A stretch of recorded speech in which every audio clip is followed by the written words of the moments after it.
Hello friends, welcome back to our channel. 6th standard science 3rd midterm exam 3ஆம் இடைப்பருவத் தேர்வுக்கு உண்டான ஒரு வினாத்தாள்.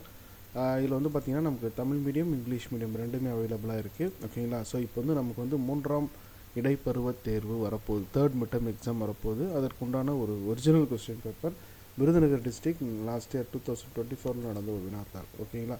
இது வந்து 2023 நடந்த வினாத்தாள். இது போல் ப்ரீவியஸ் இயர் கொஷின் பேப்பர்ஸ் எல்லாமே நம்மளோட வெப்சைட்டில் போட்டிருக்கோம். ஸோ அதற்கான டவுன்லோட் லிங்க் டிஸ்கிரிப்ஷனில் கொடுக்குறேன். அதை கிளிக் பண்ணி நீங்கள் இந்த பிடிஎஃப் ஃபார்மேட்டில் இருக்கக்கூடிய இந்த கொஷினை நீங்கள் டவுன்லோட் பண்ணிட்டீங்கன்னா எக்ஸாம் போகிறதுக்கு முன்னாடி நீங்கள் ப்ரிப்பேர் பண்ணுறதுக்கு ரொம்ப யூஸ்ஃபுல்லாக இருக்கும். ஓகேங்களா? ஸோ இதற்கான லிங்க் அவைலபிளாக இருக்குது. இது போல் அடுத்தடுத்த வீடியோக்களுக்கு நம்ம சேனலை மறக்காமல் சப்ஸ்கிரைப் பண்ணி பெல் ஐக்கானை கிளிக் பண்ணி வச்சுக்கோங்க. அது மட்டும் இல்லாமல் மற்ற சப்ஜெக்ட், ஓகேங்களா, 6th வந்து ஆல் சப்ஜெக்ட் வந்து போட்டிருக்கோம். அதையும் நீங்கள் செக் பண்ணி பாருங்கள். எக்ஸாமுக்கு உங்களுக்கு ரொம்ப யூஸ்ஃபுல்லாக இருக்கும். இது போல் வேறு என்ன வீடியோக்கள் மெட்டீரியல் வேணும் அப்படிங்கிறத கமெண்ட்டில் சொல்லுங்கள். தேங்க்யூ.